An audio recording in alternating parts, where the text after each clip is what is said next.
Hi, welcome to White Threads FlossTube number 28. Thanks for joining me today. If you haven't subscribed yet, I would love it if you did. And if you find these videos helpful, please share them with your friends. I'd love that. Thank you very much. So today I've got a bit of a story for you. As you may know, I tend to have a lot of embroidered pendants. I think they're a great thing that we can wear to show off our embroidery, and it means that we can enjoy our embroidery in everyday life.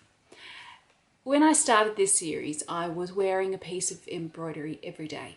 So sometimes that was a shirt, there was a scarf that was embroidered, and I also had lots of pendants. Now, I showed you a few of my pendants, but I didn't show them all to you because there were some that I had lost.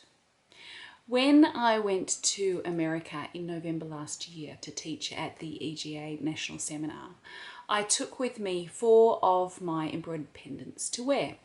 I think they're a great thing to wear when I'm teaching because it shows people the embroidery that you can wear in everyday life.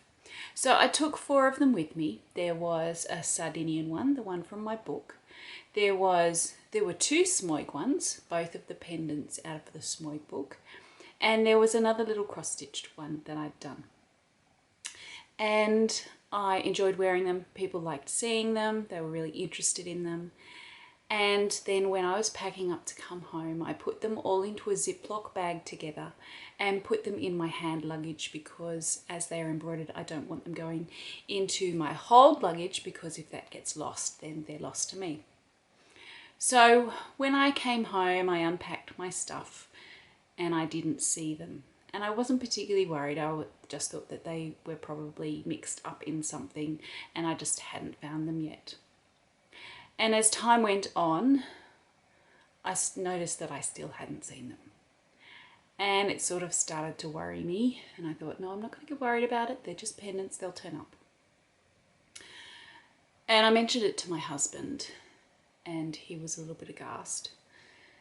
And I decided I'd better have a good look for them.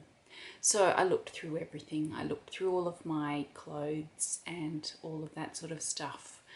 And I looked through all of the embroidery supplies and things that I'd taken with me. And I emptied out all of the bags several times over, particularly my handbag because it has lots of pockets and things in it. And I unzipped them all and I turned it upside down and I shook it. And I just couldn't find them anywhere.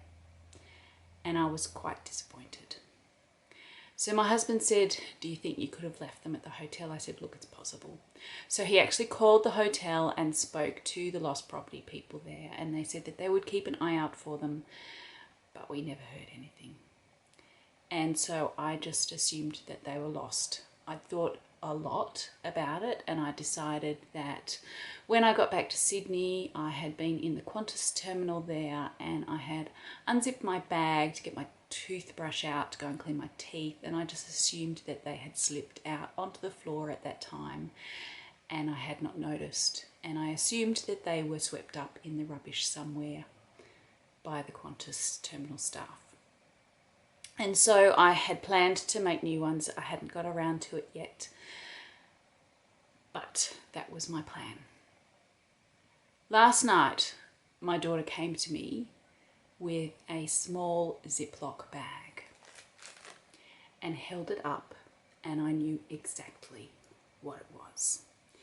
It was my pendants all in the bag together, waiting for me. And she'd found them in a packing cube. Now, if you know anything about packing cubes, you know that they're thin material, they're lightweight, and something as heavy as this, you should notice them. I hadn't. She found them, and I am so happy. So I'm going to show them to you.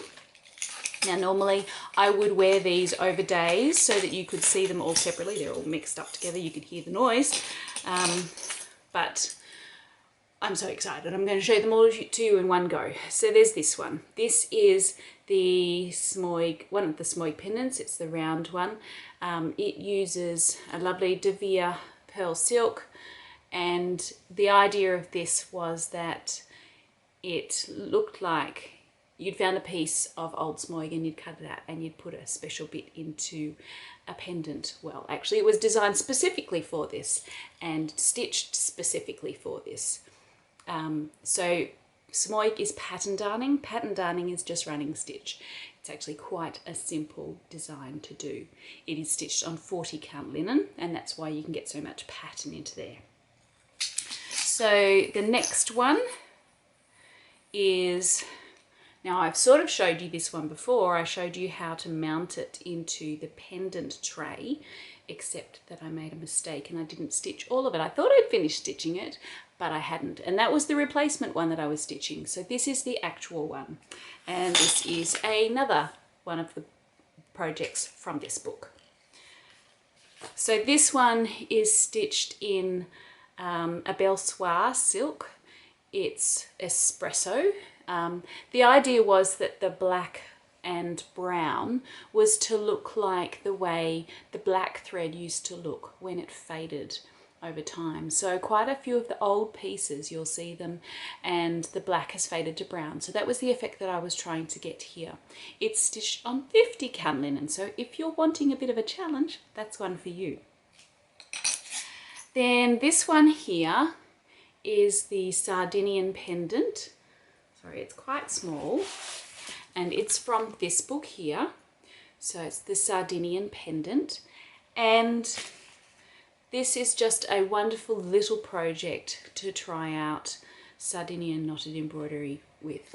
I've made one of these for my aunt who loves wearing it. I've also made them as gifts. They're a really lovely little gift. So I actually gave one to the lady who organised all the tutors for the EGA seminar last year.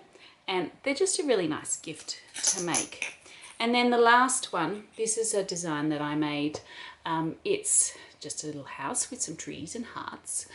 And it's cross-stitched over one on 32 count linen. So it's quite small, but that's why you can get so much detail into it. I will probably put this out as a pattern at some stage. So I really love wearing that one as well. So they are my 4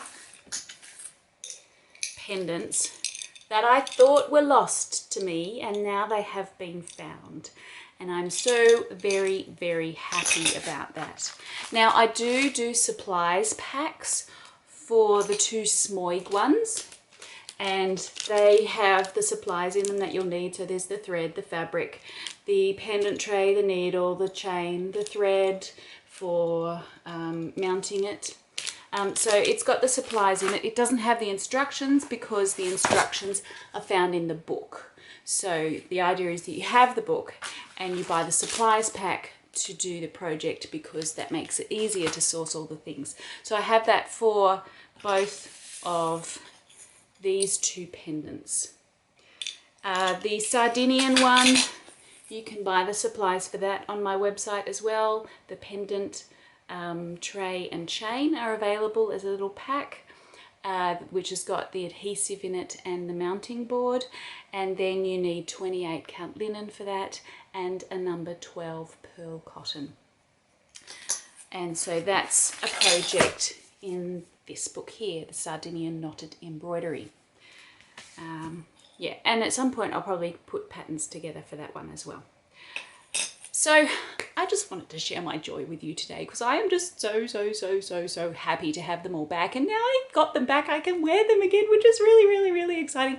And you're probably not nearly as excited as I am, but I'm excited because I thought they were lost to me and now they're back. So thank you for joining me again today, and I hope to see you next time. Enjoy your stitching. Bye.